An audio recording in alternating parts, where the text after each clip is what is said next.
Bienvenue si c'est la première fois pour toi, n'est-ce pas? Bienvenue si tu as l'habitude déjà de nous écouter. Je remercie le Seigneur Jésus-Christ pour vos vies. Je remercie le Seigneur Jésus-Christ pour vous tous qui êtes réunis derrière ce téléphone, derrière cet ordinateur. Vous qui êtes en train de m'écouter en ce moment parce que vous vous intéressez à la spiritualité, parce que vous investissez dans votre vie après cette mort. La parole de Dieu nous enseigne dans 2 Chroniques chapitre 1. Dans 2 Chroniques chapitre 1, à partir du verset 1, la parole de Dieu nous dit que Salomon, le fils de David, s'affermit dans son règne. L'Éternel, son Dieu, fut avec lui et l'éleva à un haut degré. Salomon donna des ordres à tout Israël, aux chefs de milliers et de centaines, aux juges et aux princes de tout Israël, aux chefs des maisons paternelles. Et Salomon se rendit avec toute l'assemblée au lieu qui était à Gabaon. Là se trouvait la tente d'assignation de Dieu, faite dans le désert par Moïse, serviteur de l'Éternel. Mais l'arche de Dieu avait été transportée par David de Kirjatjarim à la place qu'il lui avait préparée, car il avait dressé pour elle une tente à Jérusalem. Là se trouvait aussi, devant le tabernacle de l'Éternel, l'autel d'airain qu'avait fait Béthalel, fils d'Uri, fils de Our. Salomon et l'assemblée cherchaient l'Éternel. Et ce fut là, la parole de Dieu dit que et ce fut là, sur l'autel d'airain qui était devant la tente d'assignation, que Salomon offrit à l'Éternel 1000 holocaustes. La parole de Dieu dit que Salomon était parti à Gabaon. Il était parti à Kirjatjarim. Et avec une partie du peuple. Et là-bas, il était parti chercher le visage de Jésus-Christ. Il voulait tellement que Dieu lui parle, parce qu'il venait de prendre la place de son père David. Il voulait entendre les directives de Dieu lui-même. Et la parole de Dieu dit qu'il va partir à Kirjatjarim, là où il y avait l'arche de l'alliance, mais la tente d'assignation seulement parce que l'arche avait déjà été enlevée. Et là-bas, il va offrir 1000 holocaustes. Pendant la nuit, Dieu apparut à Salomon et lui dit, demande ce que tu veux, je te donne. La parole de Dieu nous enseigne ce soir que Salomon avait offert 1000 holocaustes. Salomon avait offert 1000 holocaustes. Je ne sais pas si tu es désespéré. Je ne sais pas ce que tu voudrais que Dieu te donne. Je ne sais pas ce que tu voudrais que Jésus-Christ te donne et que tu n'es pas encore en train de recevoir. Mais ce soir, la parole de Dieu te donne un secret. C'est l'offrande, le sacrifice. Si tu es quelqu'un de chiche, si tu es quelqu'un qui donne $1 quand il va à l'église, si tu es quelqu'un qui donne 100 francs alors qu'il a l'argent, si tu es quelqu'un qui a l'habitude de donner €1 quand il va à l'église, si tu es une personne qui a l'habitude de donner £1, c'est-à-dire qu'une livre, quand elle va à l'église, alors laisse-moi te rassurer que ça sera difficile de recevoir quelque chose parce que tu n'as pas encore compris comment est-ce que cela marche dans le monde spirituel. Je remercie le Seigneur Jésus-Christ pour ta vie ce soir. Malgré le fait que je ne voulais pas utiliser le titre de cette façon, à la dernière minute, j'étais bien obligé de revenir sur le premier titre que l'Esprit en moi m'a commandé depuis la journée.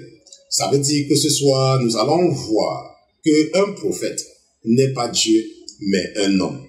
Ok, nous allons étudier ce soir qu'un prophète n'est pas Dieu, mais un homme. Ça, c'est le sujet de notre étude biblique pendant que nous allons nous élaborer sur le chapitre 7 du deuxième livre des prophètes Samuel et Nathan. Mais avant toute chose, avant de nous aventurer à utiliser la chair et le sang pour enseigner les princes et les princesses que vous êtes, nous allons d'abord nous assurer de la présence de notre patron dans ce studio. Mais comme notre patron n'est pas un patron ordinaire, comme il est Dieu, comme il est le créateur des cieux et de la terre, comme lui c'est Jésus-Christ, nous allons demander à tous les autres qui se trouvent dans les cieux, qui se trouvent sur la terre, sous la mer, de se taire le temps pour nous de dérouler le tapis rouge et d'accueillir dans ce studio Jésus-Christ de Nazareth. Gardez l'écoute. À tout à l'heure.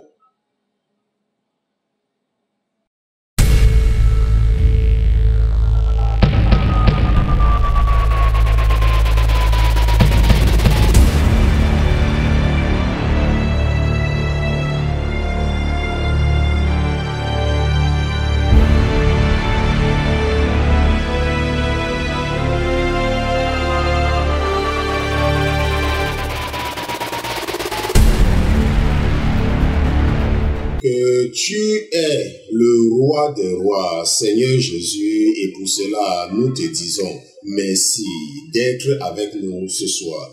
Nous te remercions, mon Dieu, mon roi, de ne jamais mépriser nos rendez-vous hebdomadaires. Nous te remercions de toujours être avec nous. Nous te remercions de nous encourager. Nous te remercions de toujours trouver un moyen, lorsque nous sommes fatigués, de nous amener à nous remettre en route, à reprendre la course, à reprendre le marathon. Parce que mon Dieu, mon roi, en tant que Dieu, tu connais ce qui peut motiver tes enfants, tu connais ce qui peut motiver ta créature. Même parfois, lorsque nous avons la volonté, nous sommes fatigués ou nous pouvons ressentir la fatigue. Mais tu es Dieu et à cause du fait que tu es Dieu, à cause du fait qu'en dehors de toi, il n'y a pas un autre Dieu, à cause du fait qu'en dehors de toi, les autres qui se réclament Dieu ne sont que la fabrication et l'imagination de la pensée de leurs adeptes parce qu'ils sont même sourds et qu'ils ne peuvent pas écouter. Toi, Jésus-Christ, tu es fidèle et juste. Tu es fidèle et juste. Que si nous confessons nos péchés, alors tu nous pardonnes, tu nous purifies, tu nous sanctifies, tu nous nettoies de toutes nos iniquités. Seigneur Jésus, ce soir, voici ton serviteur qui vient devant toi avec ses frères et ses sœurs pour te demander pardon. Nous te demandons pardon pour les péchés que nous avons commis en journée. Nous te demandons pardon pour ces péchés que nous avons commis par action. Nous te demandons pardon pour ces péchés que nous avons commis par omission. Pardonne-nous, mon Dieu, mon roi, et ne retire surtout pas nos noms de ton livre, le livre de vie. Ne donne aucun ordre à ton ange que si nous devions passer de vie à trépas cette nuit, que ton ange ne puisse pas nous accueillir dans ton royaume. Mon Dieu, mon roi, tu connais les intentions du cœur. Tu connais les intentions des cœurs. Tu connais les intentions de nos cœurs. Tu sais que nous ne chérissons rien plus que ton royaume. C'est en joie que tu avais dit à tes serviteurs que dans la maison de ton Père, il y a plusieurs demeures. Parce que si tel n'était pas le cas, tu devais nous le dire. Mais parce que nous avons cru, parce que nous croyons en cette parole, parce que nous savons qu'il y a plusieurs demeures. Tu connais que les intentions des cœurs de mes frères et de mes sœurs, même les intentions de ton serviteur, c'est de pouvoir vivre pour l'éternité avec toi dans l'une de ces demeures qui y a dans la maison de ton Père. Mon Dieu, mon roi, donne-nous l'opportunité d'être les citoyens de Sion. Donne-nous l'occasion, donne-nous les voies et les moyens, accorde-nous l'intelligence, accorde-nous la sagesse de sécuriser nos noms dans le livre de vie, mais surtout aide-nous lorsque nous faillissons. Aide-nous, mon Dieu, mon roi, secours-nous. Ne te fatigue pas de nous, mon Dieu, mon roi. Si nous succombons, si nous trébuchons au Seigneur Jésus, nous ne trébuchons pas par volonté, nous trébuchons seulement parce que nous sommes fatigués et que nous avons besoin que tu nous donnes de l'eau. Cette eau-là que nous allons boire pour pouvoir avoir plus d'énergie et continuer le marathon. Merci, mon Dieu, mon roi, pour ta présence dans ce studio. Merci de prendre le contrôle de mon âme et de mon esprit afin de nous édifier, afin de nous enseigner et nous révéler une fois de plus les oracles et les mystères qui sont cachés dans ta parole. Nous te disons merci au nom de Jésus-Christ, ton serviteur et tes enfants d'une seule voix. Nous te disons Amen, amen, amen, amen. Donc, nous remercions Dieu pour Jésus-Christ. Nous le remercions pour sa présence dans ce studio. Nous le remercions pour l'esprit de la patience. Nous le remercions pour notre transformation, parce que la parole de Dieu dit que lorsque tu es en Christ, n'est-ce pas, tu es une nouvelle créature. Les choses anciennes sont passées, mais toutes choses sont devenues nouvelles. Et c'est pour cela que si tu n'observes pas le changement dans ta vie, si tu n'observes aucun changement comportemental dans ta vie depuis que tu as donné ta vie à Jésus-Christ, ça veut dire que tu n'as pas encore donné ta vie à Jésus-Christ. Lorsque tu es en Jésus-Christ, tu deviens posé. Lorsque tu es en Jésus-Christ, tu es patient. Lorsque tu es en Jésus-Christ, tu aimes les gens de façon naturelle. Lorsque tu es en Jésus-Christ, tu ne fais plus de différence entre les gens qui sont devant toi. Ça, ce sont les signes pour te montrer que tu as le Saint-Esprit en toi. Ok? Dans les temps anciens, le Saint-Esprit, Dieu, il fallait que Dieu fasse quelque chose, n'est-ce pas, pour prouver aux gens qu'il est Dieu. Ou alors pour prouver aux gens qu'il est présent. C'est pour cela, par exemple, qu'il avait séparé la mer Rouge. Ok, c'est pour ça, par exemple, qu'il avait fait tomber les fléaux en Égypte. Ok, c'était parce qu'il voulait prouver. Ok, il voulait prouver qu'il existe. Maintenant, il a déjà prouvé cela. Il n'a plus besoin de le faire. Est-ce que tu me comprends? Donc, aujourd'hui, il ne faut pas croire que le Saint-Esprit n'est pas en toi parce que tu ne parles pas en langue. Ok, il ne faut pas croire que le Saint-Esprit n'est pas en toi parce que c'est ça ou parce que c'est là. Non. Ok, le Saint-Esprit est en toi quand tu constates que tu as changé, quand tu te rends compte que tu n'aimes plus les choses que tu aimais avant, tu te rends compte que tout ce qui t'intéresse, c'est de lire la Bible. Tu ne t'intéresses plus aux choses du monde. Ça veut dire que le Saint-Esprit est en toi. Mais si tu vas à l'église lundi, mardi, mercredi, jeudi, vendredi, samedi, dimanche, tu écoutes les chansons chrétiennes du matin jusqu'au soir, si tu fais tout ce que tu peux faire là, mais que tu continues à t'intéresser aux choses du monde, le Saint-Esprit n'est pas en toi. Est-ce que tu me comprends? Tu n'es pas né de nouveau. Tu n'es pas né de nouveau, c'est aussi simple que cela. Parce que la Bible dit que si le Saint-Esprit est en toi, n'est-ce pas, tu es une nouvelle créature. Et que les choses anciennes sont passées. Et maintenant, ta vie est une nouvelle vie. Est-ce qu'on se comprend donc? Nous allons donc voir ce soir qu'un prophète n'est pas Dieu, mais un homme. Je ne sais pas pourquoi est-ce que, malgré le fait que j'ai tout fait pour changer le titre ici, l'Esprit en moi a aussi tout fait pour que je ne change pas ça. Peut-être parce qu'il y a quelqu'un, ou alors peut-être parce qu'il y a des gens qui nous écoutent et qui, au lieu de faire confiance à la Bible, ils préfèrent suivre aveuglement leur prophète. Je ne sais pas pourquoi, mais je vais seulement enseigner ce qu'on a mis dans mon esprit ce soir. Donc nous allons partir directement dans 2 Samuel chapitre 7. Je sais que les problèmes techniques nous ont fait perdre 5 minutes et nous allons donc récupérer les 5 minutes. Ok, à la fin de l'heure. Maintenant, allons dans 2 Samuel chapitre 7. Donc, nous allons lire à partir du verset 1. 2 Samuel chapitre 7, nous lisons à partir du verset 1. La parole de Dieu dit que lorsque le roi habita dans sa maison, on parle ici du roi David, ok? Lorsque le roi habita dans sa maison et que l'Éternel lui eut donné du repos, après l'avoir délivré de tous les ennemis qui l'entouraient, il dit à Nathan le prophète. Maintenant, j'espère que tu comprends maintenant qui est Nathan. Donc, si tu me suis depuis 1 Samuel et que je disais que le livre des prophètes Samuel et Nathan, maintenant Nathan intervient. N'est-ce pas? Avant, on attendait Samuel, maintenant Nathan intervient. Mais il a intervenu, il intervient depuis. Seulement qu'on n'avait pas seulement mentionné son nom.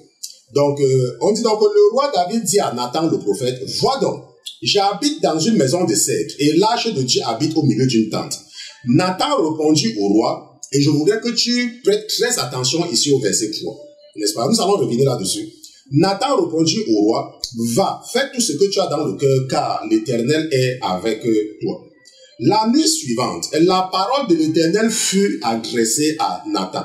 « Va dire à mon serviteur David, ainsi parle l'Éternel, est-ce toi qui me bâtirais une maison pour que j'en fasse ma demeure? Mais je n'ai point habité dans une maison depuis le jour où j'ai fait monter les enfants d'Israël hors d'Égypte jusqu'à ce jour. J'ai voyagé sous une tente et dans un tabernacle.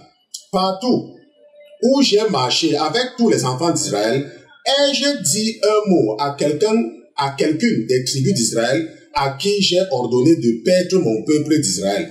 Ai-je dit, pourquoi ne me bâtissez-vous pas une maison de cèdre? Nous allons lire jusqu'au verset 13. Maintenant, tu diras à mon serviteur David, ainsi parle l'Éternel des armées, je t'ai pris au pâturage derrière les brebis pour que tu fusses chef sur mon peuple, sur Israël. J'ai été avec toi partout où tu as marché, j'ai exterminé tous tes ennemis devant toi et j'ai rendu ton nom grand, comme le nom des grands qui sont sur la terre.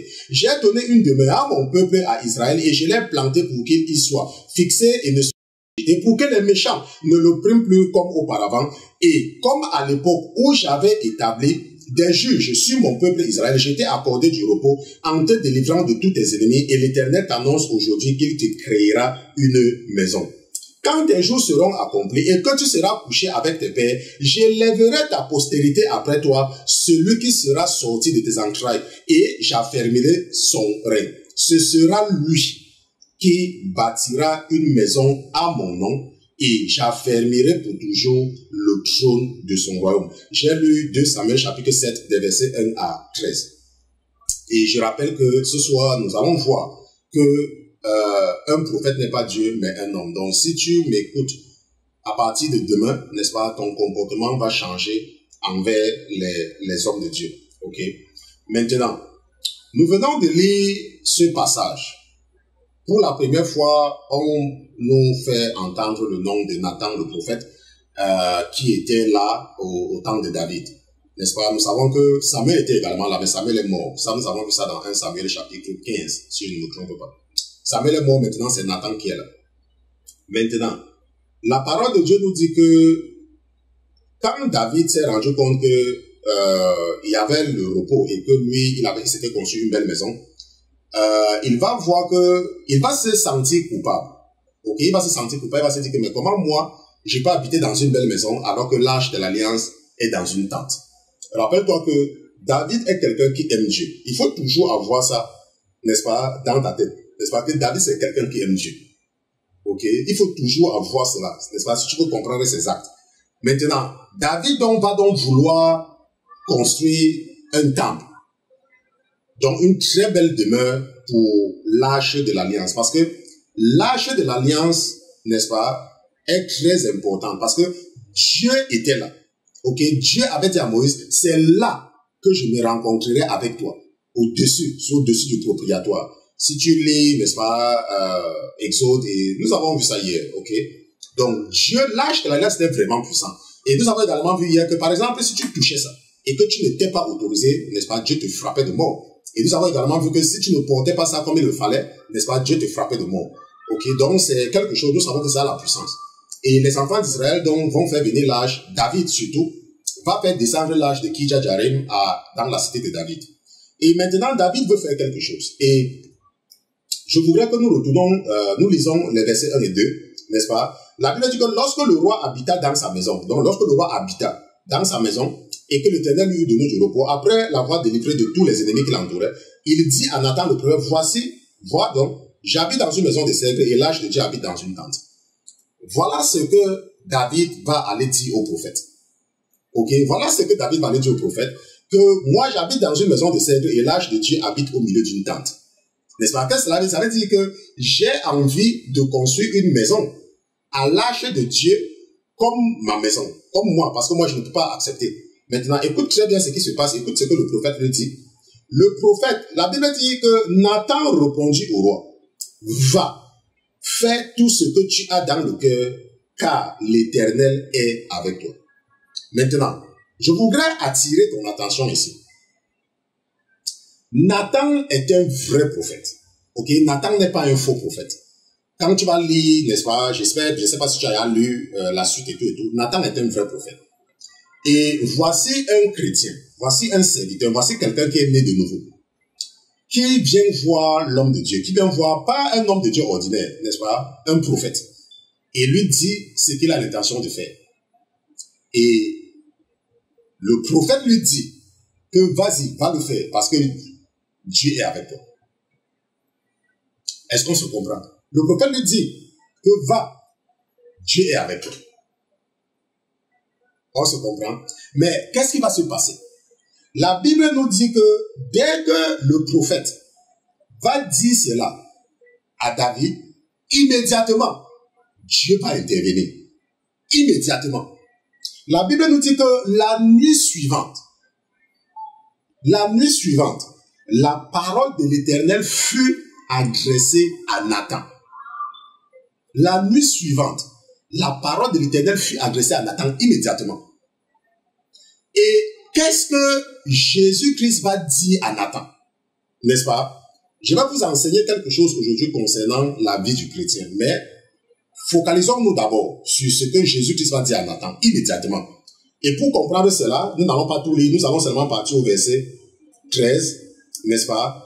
La Bible dit que ce sera lui, n'est-ce pas? Il dit, quand tes jours seront accomplis et que tu seras couché avec tes pères, je lèverai ta postérité après toi, celui qui sera sorti de tes entrailles et j'affermirai son règne, ce sera lui qui bâtirait une maison en mon nom, à mon nom, et j'affermirai pour toujours le trône de son royaume. N'est-ce pas? Immédiatement. N'est-ce pas? Immédiatement. Immédiatement. Est-ce qu'on se comprend? Je dis immédiatement. Mais qu'est-ce que le prophète venait de dire à David? Que va, Dieu est avec toi. Mais qu'est-ce que Jésus va venir dire à Nathan? Que non, tu ne dois pas le faire. Est-ce qu'on se comprend? Non, tu ne dois pas le faire.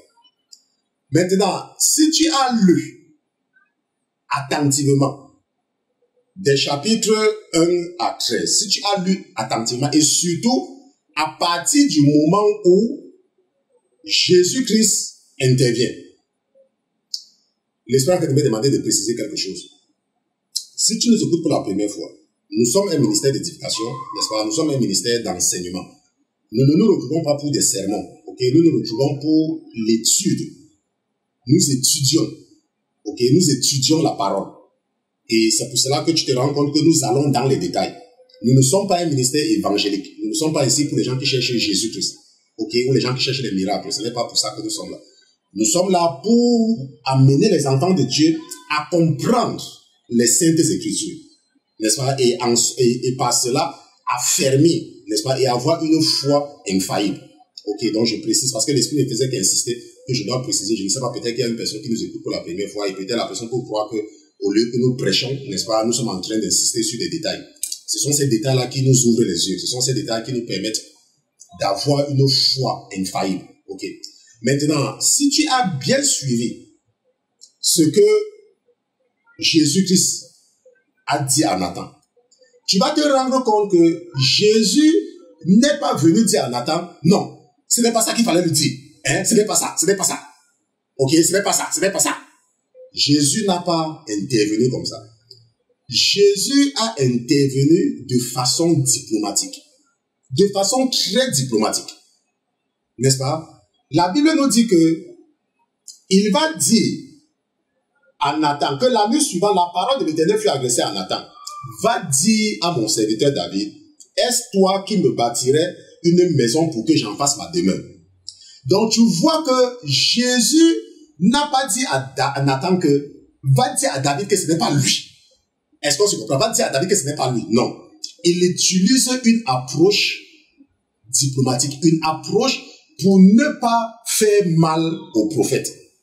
Maintenant, c'est toi, parce que tu as l'Esprit de Dieu en toi, que tu comprends qu'il est en train de lui reprocher quelque chose. Qu'il est en train de lui dire que tu as dit ce qui n'est pas ma volonté. Mais il ne le fait pas de façon brusque. C'est comme ça que le chrétien doit se comporter. Lorsque tu es un chrétien, tu dois faire le maximum pour ne pas offenser quelqu'un. Je dis que tu dois faire le maximum. Je ne dis pas que tu dois toujours, n'est-ce pas? Je dis qu'il faut faire le maximum. Sauf lorsque la personne ne comprend pas. Est-ce qu'on se comprend? Donc, et il va donc utiliser une figure de style. Ok, c'est ça parfois mon épouse, chaque fois, elle, n'est-ce pas, si vous la connaissez, elle va toujours dire que, enfin, elle me dit ça, n'est-ce pas, elle qualifie souvent ça, elle compare souvent ça à l'hypocrisie, parfois de ma part. Je lui dis non. C'est que tu n'as pas envie d'offenser quelqu'un. N'est-ce pas? Tu n'as pas envie parce que si tu vous regardez très bien, personne n'est méchant volontairement. La plupart du temps, les gens sont méchants par ignorance. Les gens font ce qui n'est pas bien par ignorance parce qu'ils ne savent pas comment faire le bien. C'est pour ça qu'ils font le mal. Donc toi, lorsque tu es quelqu'un de spirituel, il faut éviter d'être brusque dans ta façon de faire. Parce qu'il faut toujours, n'est-ce pas? Tu vois, c'est un style. N'est-ce pas? La raison pour laquelle j'insiste, c'est parce que je voudrais qu'après l'étude biblique, que tu relises encore et que tu vois le style, comment Jésus a approché Nathan. Maintenant, le sujet de ce soir, c'est que le prophète n'est pas Dieu, mais un homme. Maintenant, tu vois donc que le prophète a dit quelque chose à David qui n'était pas la volonté de Dieu. Maintenant, si ce n'est pas que David avait cette proximité avec Jésus-Christ, David pouvait faire quelque chose croyant que c'est la volonté de Dieu parce qu'il a posé son problème au prophète et le prophète lui a dit va, fais. Est-ce qu'on se comprend? Tu vois, parce qu'il y a beaucoup de gens quand ils ont des problèmes et qu'ils connaissent un prophète, un vrai prophète, ok, je ne parle pas de faux prophètes, je suis en train de parler ce soir de vrais prophètes, parce que le faux prophète, même il faut m'oublier ça, ok, nous ne parlons pas d'eux, ils ne servent à rien. Nous parlons de vrais prophètes. Parfois, tu peux avoir un problème. Et tu peux avoir un prophète. Tu lui dis, oh, homme de Dieu, j'ai l'intention de faire ceci. Est-ce que je peux le faire? Et le prophète te dit, fais. Est-ce que tu comprends? Non. Ce n'est pas la bonne approche. Ce n'est pas comme ça. Si c'est ce que tu avais l'habitude de faire jusqu'à présent, je te conseille de ne plus faire ça. Parce que, comme tu vas comprendre ce soir, le prophète est un homme. Et en tant qu'un homme, n'est-ce pas, il va aussi sauver la face. Ok, il est un prophète et tout le monde lui fait confiance. Il ne veut pas te montrer que il ne peut pas résoudre un problème. Il ne veut pas te le faire. Ça, ce n'est pas que, il ne le fait pas de façon malicieuse. Mais c'est parce que c'est un homme. Et nous connaissons les hommes. Nous connaissons les hommes par nature. Donc, ce que tu fais quand tu vas chez un prophète, tu lui dis, oh, homme de Dieu, j'ai l'intention de faire ceci. Je voudrais que tu présentes ça au Seigneur. Est-ce que tu me comprends? C'est un conseil que je te donne à partir d'aujourd'hui. Ne prends plus l'habitude d'aller chez un prophète, tu lui dis que, oh, homme de Dieu, je veux faire ceci, est-ce que je dois le faire? Non. N'est-ce pas? Un prophète n'est pas Dieu, mais un homme. Maintenant, il y a une chose que tu dois comprendre. Et pour cela, nous allons d'abord définir ce que c'est qu'un prophète. Le dictionnaire, n'est-ce pas, Larousse, définit un prophète comme quelqu'un qui interprète la volonté d'une divinité pour le présent et pour l'avenir. N'est-ce pas? Je veux que tu comprennes bien que c'est quelqu'un qui interprète la volonté d'une divinité pour le présent et pour l'avenir. Donc, il interprète.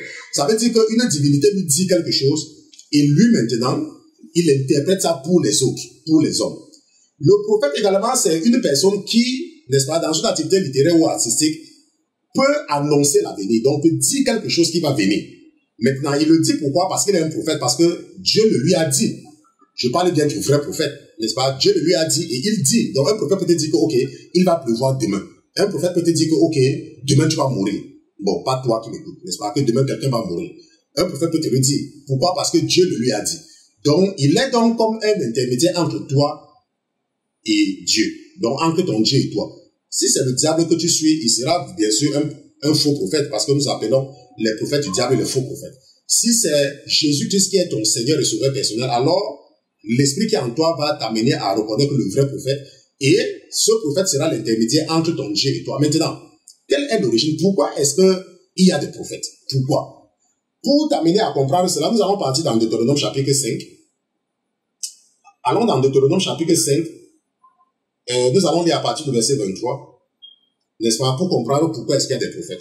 Maintenant, la Bible dit que lorsque les enfants d'Israël étaient arrivés, n'est-ce pas, à Horeb, n'est-ce pas, le mont Sinaï, si tu veux, et que Dieu voulait leur donner les 10 commandements, Dieu va demander à Moïse de les réunir au pied de la montagne pour qu'il leur parle. Et la Bible nous dit donc au verset 23, n'est-ce pas, ça c'est Moïse. Je voulais prendre Exode 20, mais j'ai préféré Deutéronome 23 parce que j'ai pensé que c'est beaucoup plus explicite, ok? Maintenant, lorsque vous eûtes entendu la voix du milieu des ténèbres, ça veut dire que lorsque le peuple va venir au pied de la montagne, sans toucher la montagne, parce que Dieu était là-bas, il se manifestait par l'éclatement, n'est-ce pas, par le tonnerre et tout, ils vont venir se retrouver, et Dieu va les parler. Dieu va parler à tout le peuple, n'est-ce pas? Et Moïse dit donc que lorsque vous eûtes entendu la voix de l'Éternel, la voix du milieu des ténèbres, et tandis que la montagne était toute en feu, vos chefs de tribus et vos anciens s'approchèrent tous de moi, et vous dites, voici l'Éternel notre Dieu nous a montré sa gloire et sa grandeur, et nous avons entendu sa voix du milieu du feu. Aujourd'hui, nous avons vu que Dieu a parlé à des hommes et qu'ils sont demeurés vivants. Et maintenant, pourquoi mourrions-nous? Car ce grand feu nous dévorera. Si nous continuons à entendre la voix de l'Éternel notre Dieu, nous mourrons. Quel est l'homme en effet qui ait jamais entendu comme nous la voix du Dieu vivant parlant du milieu du feu et qui soit demeuré vivant? Approche-toi donc et écoute ce que dira l'Éternel notre Dieu, et tu nous rapporteras toi-même ce que te dira l'Éternel notre Dieu, et nous l'écouterons et nous le ferons. L'Éternel entendit les paroles que vous m'adressâtes. Et l'Éternel me dit, j'ai entendu les paroles que ce peuple t'a adressées, tout ce qu'ils ont dit est bien. Oh, s'ils avaient toujours ce même cœur pour me craindre et pour observer tous mes commandements, afin qu'ils fussent heureux à jamais, eux et leurs enfants. Donc la parole de Dieu dit que au verset 27, que le peuple avait dit à Moïse que approche-toi, toi écoute ce que dira Dieu. Toi écoute, toi va écouter et viens nous dire.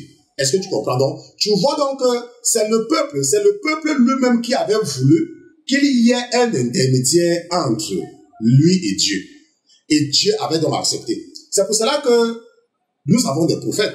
Parce que c'est le peuple qui avait demandé. Le peuple, la Bible nous parle toujours, n'est-ce pas? Il n'y a rien qui est. Donc, ce n'est pas que Dieu avait décidé qu'il devait seulement utiliser les intermédiaires, mais Dieu avait commencé le processus et le peuple a dit que c'était même mieux comme ça. Et le peuple a dit à Dieu que non, c'est même bon comme ça. Toi, parle à Moïse. Ne nous parle pas parce que nous, on ne veut pas mourir. Parle à Moïse, il va venir nous dire ce que tu veux et nous allons faire.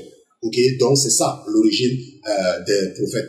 Maintenant, et c'est la raison pour laquelle, si nous restons toujours dans Deutéronome et que nous partons au chapitre 18 et que nous partons au verset 15, n'est-ce pas? La parole de Dieu dit que l'Éternel, ton Dieu, te suscitera du milieu, n'est-ce pas? L'Éternel, ton Dieu, te suscitera du milieu de toi, d'entre tes frères, un prophète comme moi, vous l'écouterez, n'est-ce pas? Donc, qu'est-ce que cela veut dire? Ça veut dire que Dieu, dans toutes les communautés, suscite toujours quelqu'un pour parler à cette communauté-là, dans toutes les communautés, surtout lorsqu'il a un plan pour cette communauté. C'est pour cela que vous allez vous rendre compte que chez peut-être que telle tribu, il y a un prophète, n'est-ce pas? Chez telle autre tribu, il y a un prophète. Je dis bien quand dans cette communauté, il y a des gens qui sont attachés à Dieu, n'est-ce pas? Si cette tribu est beaucoup à donner à la sorcellerie, bien évidemment, Dieu ne va susciter personne, puisqu'ils ne vont même pas écouter le prophète, n'est-ce pas? Donc, Dieu suscite toujours dans une communauté un intermédiaire qu'il va utiliser pour s'adresser à ceux de la communauté qui, n'est-ce pas, veulent l'écouter. Le Seigneur, par exemple, m'a suscité, n'est-ce pas, dans la communauté camerounaise. Pas seulement camerounaise, mais dans la communauté francophone mondiale. Pour parler, n'est-ce pas, pour parler. Ok, pour parler. Et lorsque je vous parle, n'est-ce pas, je vous enseigne les voies de votre Dieu. Et il y a beaucoup parmi vous qui écoutez des choses que vous n'aviez jamais écoutées dans un langage aussi simple. Ok, dans un langage aussi simple. Je dis qu'il y a certains parmi vous, je ne dis pas que vous tous. Puisqu'il y a d'autres gens, il y a d'autres prophètes. Ok, c'est une question de communauté. Donc, dans la communauté francophone, n'est-ce pas, mondiale, le Seigneur a dit, ok, je vais leur susciter un prophète. Et je vais l'utiliser pour leur parler. Maintenant, il faut comprendre que Dieu, que le prophète n'est pas seulement là pour venir te dire ce qui va t'arriver demain. Qu'il vient te dire, oh, tu t'appelles ceci, ceci, ceci, voilà, voilà, voilà. Non. Le prophète aussi, c'est quelqu'un qui, nous avons lu tout à l'heure que c'est un interprète de la volonté d'une divinité. Est-ce que tu comprends? La Bible, c'est la parole de Dieu. Et moi, j'interprète la parole de Dieu pour vous, mais en restant dans la parole. Je ne sors pas de la parole. C'est pour ça que parfois, j'ai parfois envie de vous expliquer quelque chose, je m'arrête. Je dis que, oh, la Bible ne dit pas ça, je préfère m'arrêter.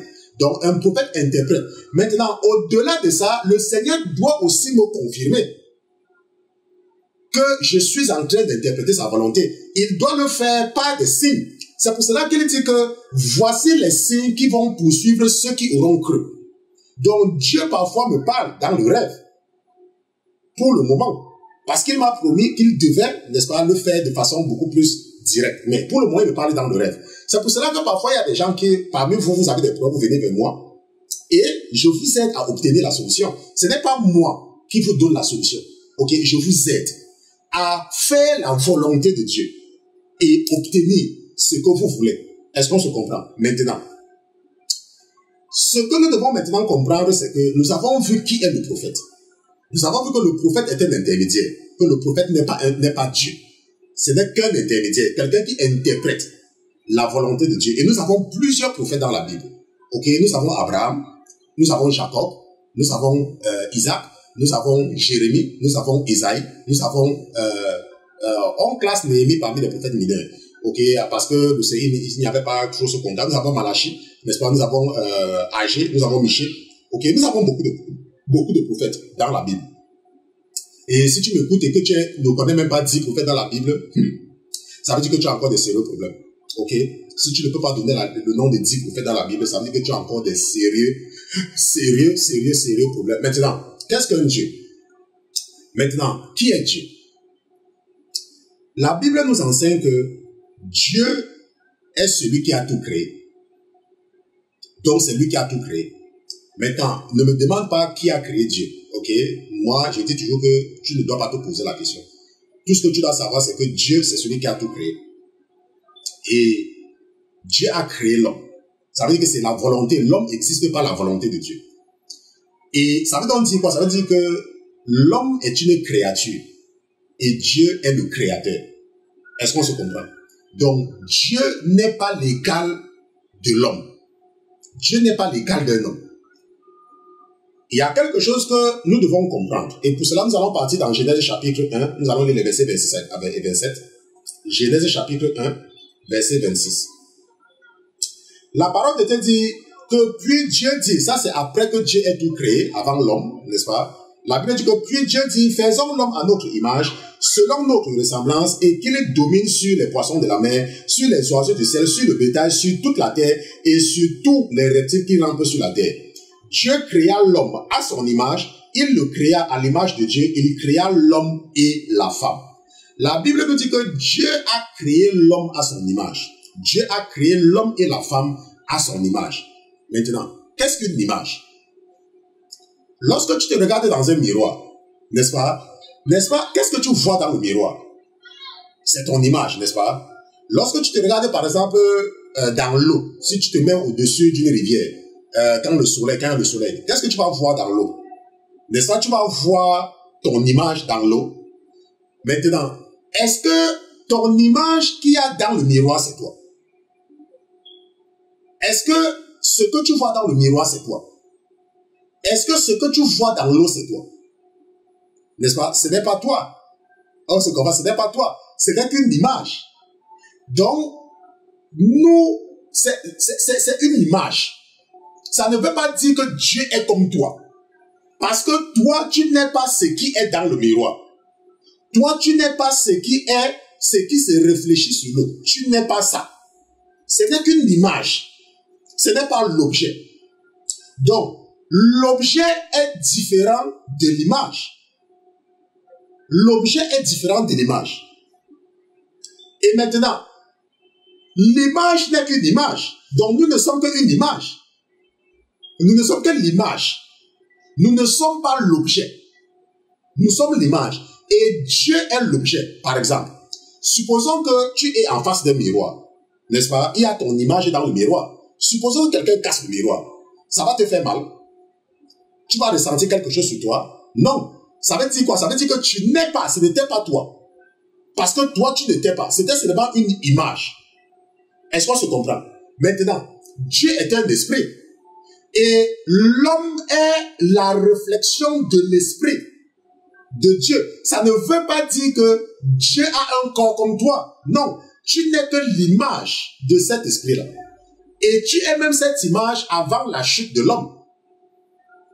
Parce que si nous partons dans Genèse chapitre 5, nous restons dans Genèse, et nous partons au chapitre 5, et si nous lisons à partir du verset 1, la parole de Dieu dit, voici le livre de la postérité d'Adam. Lorsque Dieu créa l'homme, il le fit à la ressemblance de Dieu.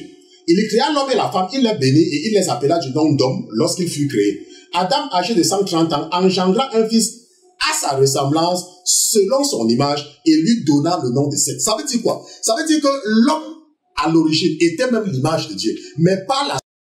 N'est-ce pas? À cause du péché, quand l'homme a péché, Dieu l'a chassé. Et nous, qui sommes les descendants d'Adam, ne sommes même plus à l'image de Dieu. Nous sommes à l'image d'Adam.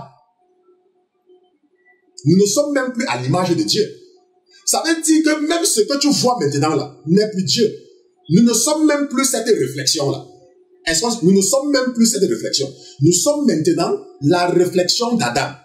L'homme qui a péché. Maintenant, tu vas me dire que, mais pasteur Christian, quelle est donc la réflexion de l'homme? C'est pour ça qu'on parlait de la nouvelle naissance, l'homme nouveau. Donc, lorsque tu acceptes le Seigneur Jésus-Christ et que tu as l'opportunité, n'est-ce pas? Si tu as l'opportunité, tu as la grâce, n'est-ce pas, de mener une vie de sanctification et d'aller au paradis, tu vas donc reprendre ce corps qu'on appelle le corps céleste. Tu vas prendre ce corps qu'on appelle le corps glorieux, qui n'est pas ce corps mortel. C'est pour ça que quand tu meurs, ce corps-ci, on détruit cela. Mais il y a quelque chose dans ce corps, n'est-ce pas, qui est en fait l'image de Dieu. Mais ce n'est pas l'objet de notre étude biblique. Nous allons continuer. Maintenant, nous avons donc compris. Maintenant, la Bible dit que, dans le psaume 118, qu'il vaut mieux chercher un refuge en l'Éternel que de se confier à l'homme. Nous avons vu au départ que David voulait faire quelque chose. Et le prophète le lui a confirmé. Et nous avons vu qu'immédiatement, quand le prophète va lui dire quelque chose, Dieu va venir dire au prophète que non.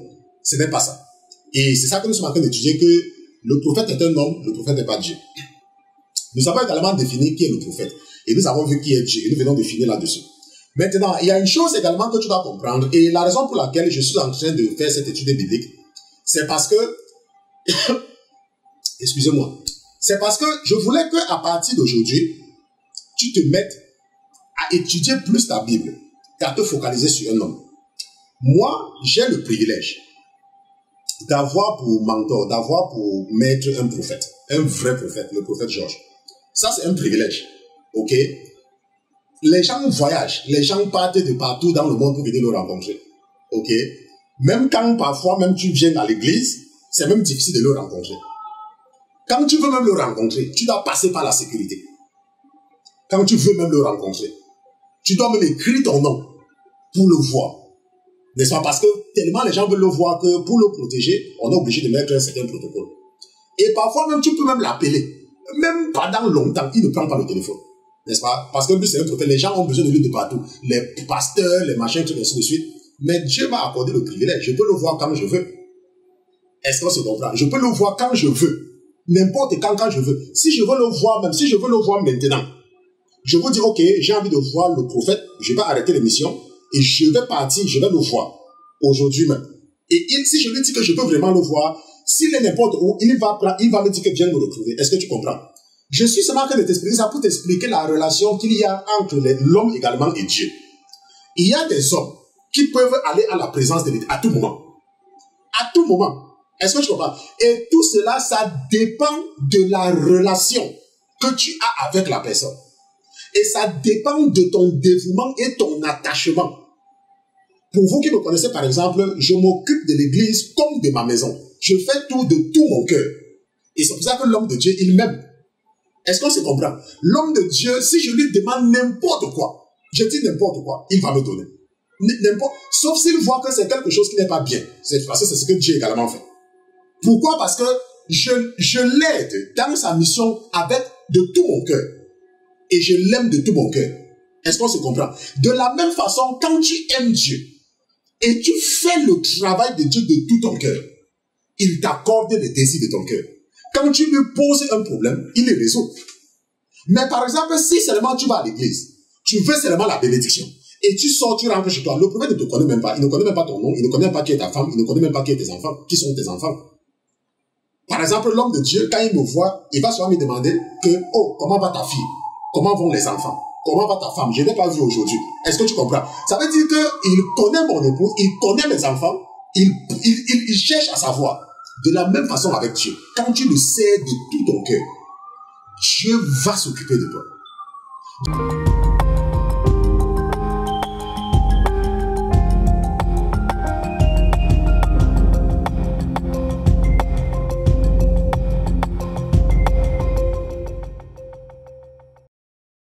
Je vais te donner des exemples où les vrais prophètes, n'est-ce pas, Moïse et Josué, ne savaient pas ce qui devait se passer.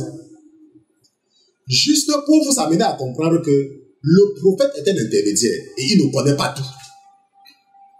Est-ce qu'on se comprend? Le prophète n'est qu'un intermédiaire. Il ne connaît pas tout. On se comprend? Si nous partons dans le premier cas, dans Exode chapitre 32, versets 1 à 7. Exode chapitre 32, versets 1 à 7. La Bible nous parle de l'incident du veau d'or. Lorsque les enfants d'Israël étaient dans le désert, nous avons encore 7 plus 5, 13, donc en 13 minutes nous allons finir. La Bible nous dit que lorsque Moïse était monté, parce que Jésus lui avait demandé de venir, qu'il veut lui parler, le peuple par derrière va convaincre Aaron et ils vont fabriquer le veau d'or. Et je ne vais pas tout lire parce qu'on n'a pas le temps, n'est-ce pas? Et la Bible dit que, au verset 4, il les reçut de leurs mains, jeta alors dans un moule et fit un veau en fonte, et il dit, Israël, voici ton Dieu qui t'a fait sortir du pays d'Égypte. Ok? Et entre-temps, donc, Moïse était avec Jésus-Christ. Et au verset 7, la parole dit que l'Éternel dit à Moïse, va descendre car ton peuple que tu as fait sortir du pays d'Égypte s'est corrompu. Mais avant cela, Dieu avait parlé à Moïse de venir. Pourquoi Dieu n'avait pas dit à Moïse, quand il va venir là, le peuple va convaincre Aaron de faire le veau d'or. Pourquoi il ne l'avait pas dit? Pourquoi il n'avait pas dit? Il est Dieu, bien évidemment, puisqu'il a le pouvoir de préscience. Il savait, mais il n'avait pas dit ça à Moïse. Mais c'est quand Moïse était là-bas et que le peuple l'avait fait qu'il va dire à Moïse que descends, ton peuple s'est corrompu. Est-ce qu'on se comprend? Un autre exemple, c'est avec le cas de Josué. Si nous partons dans Josué chapitre 7, Josué chapitre 7, à partir du verset 1, n'est-ce pas? La Bible nous dit que les enfants d'Israël firent commis une infidélité au sujet des choses dévouées par interdit. Akan, fils de Carmi, fils de Zabdi, fils de Zéra, de la tribu de Juda, prit des choses dévouées et la colère de l'Éternel s'enflamma contre les enfants d'Israël. Donc la colère de l'Éternel s'enflamma. Maintenant, Josué était un prophète. Pourquoi Dieu n'avait pas dit à Josué que Akan devait prendre quelque chose? Pourquoi? Pourquoi Dieu ne l'avait pas dit? Pourtant, Dieu parlait à Josué. Josué était un prophète. C'est lui qui avait remplacé Moïse. Pourquoi donc on ne le lui avait pas dit? Donc, il faut donc comprendre à partir de ce soir que lorsque tu connais un prophète, et je vous parlais de mon cas tout à l'heure, je suis avec un prophète, mais tenez-vous tranquille, je passe plus mon temps à étudier la parole de Dieu qu'à chercher à savoir ce que le prophète va me dire. Parce que le prophète n'est pas un Dieu. Le prophète est un homme avec ses défauts et ses qualités.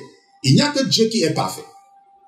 Est-ce que tu me comprends? Donc, si tu m'écoutes ce soir et que tu es quelqu'un que quand on te parle, parce que le prophète ne t'a pas dit, tu te dis que non, ce n'est pas important, il faut que tu changes. Et je pense que j'ai déjà tellement insisté là-dessus. Et je suis encore en train d'insister. Et ce soir, nous sommes partis plus en profondeur dans ce que j'ai l'habitude de vous dire. Le prophète n'est pas Dieu. Ok? Le prophète n'est pas Dieu. Le prophète est un intermédiaire. Et ce que tu dois rechercher, c'est la volonté de Dieu, pas la volonté du prophète. On se comprend? C'est la volonté de Dieu, pas la volonté du prophète. Parce que quand tu vas mourir, le prophète va aussi mourir comme toi.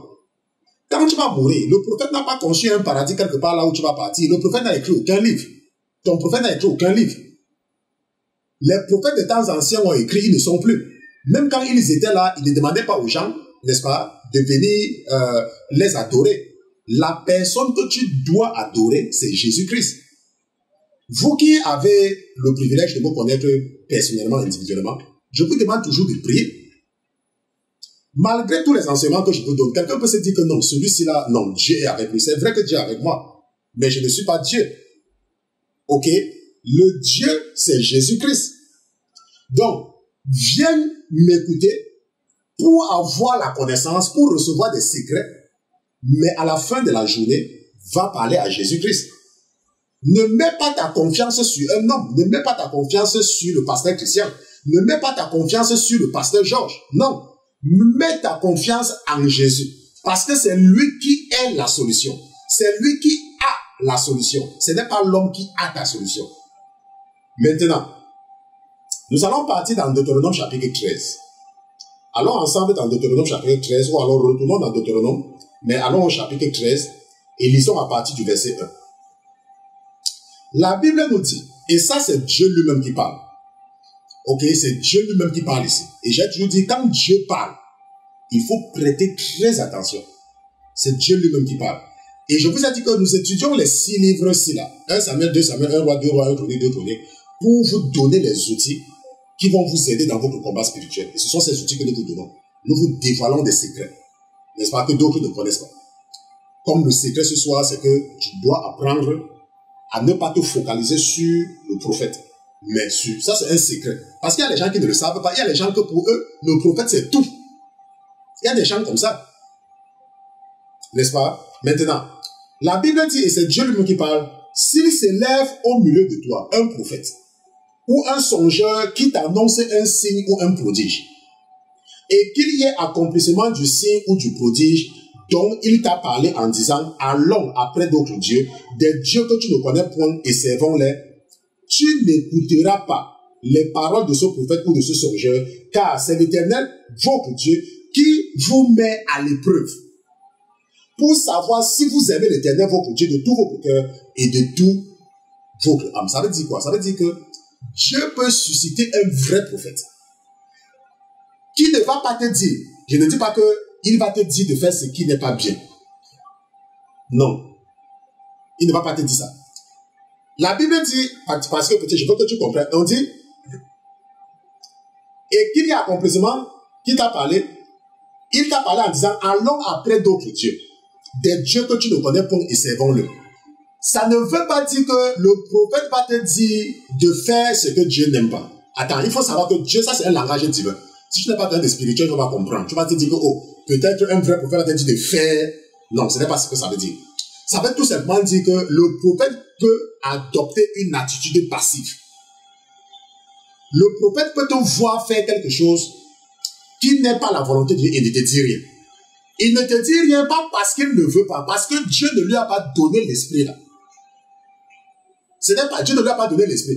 Et la Bible dit que si tel est le cas, n'écoute pas le prophète parce que c'est Dieu qui te met à l'épreuve. Donc, Jésus-Christ peut te mettre dans un environnement avec un vrai prophète. Et le prophète ne te dit rien concernant quelque chose que tu fais. Est-ce que tu comprends? La Bible dit que c'est Dieu qui te met à l'épreuve. Pour savoir si tu vas vivre conformément à sa parole ou tu vas vivre conformément à ce que le prophète te dit. Ce n'est pas lui qui te met à l'épreuve, c'est pour te tester. C'est pour savoir si tu lis ta Bible. Ou alors tu ne lis pas ta Bible.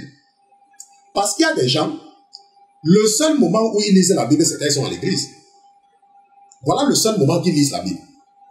Mais je remercie toujours le Seigneur pour la vie de beaucoup parmi vous, n'est-ce pas, qui aimaient le Seigneur et que le Seigneur envoie vers moi.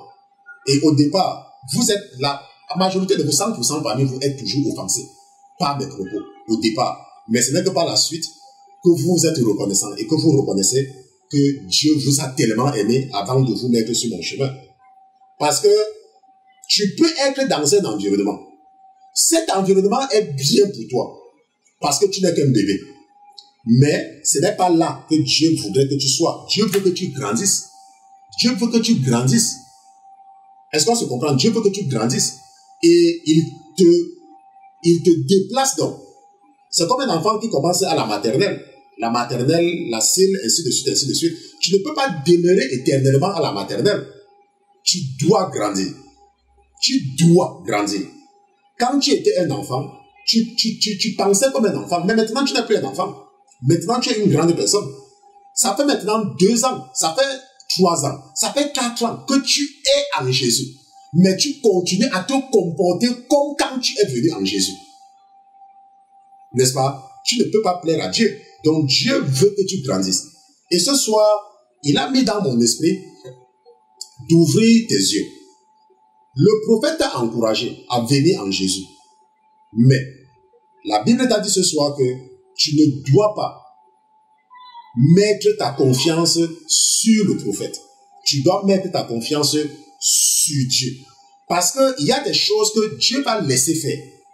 Parce qu'il veut te tester. La Bible dit que car c'est l'Éternel votre Dieu qui vous met à l'épreuve pour savoir si vous aimez l'Éternel de tout votre cœur, de tout, n'est-ce pas, de toute votre âme. Est-ce que tu me comprends? Donc, s'il y a des choses que tu vois autour de toi, s'il y a des choses que tu vois dans ton église qui ne sont pas conformes à la volonté de Dieu, ce n'est pas que c'est un faux prophète, non. Dieu voudrait seulement voir si toi, tu vas faire l'effort de le suivre. Ça veut dire que de lire sa parole, ou alors si tu vas seulement te contenter de suivre un homme. Et nous avons vu, avec le cas de Nathan ce soir, que ce que le prophète te dit n'est pas forcément la volonté de Dieu.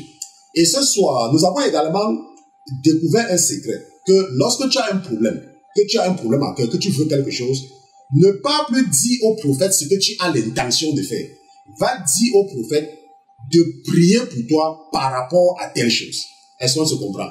Parce que David était parti dire à Nathan ce qu'il avait l'intention de faire. Nathan lui a dit, c'est bon, vas-y, Dieu est avec toi. Mais Jésus va venir dire à Nathan que ce n'est pas ça ma volonté. Ce n'est pas à lui de me construire une maison, mais c'est plutôt à son fils que je vais élever après lui.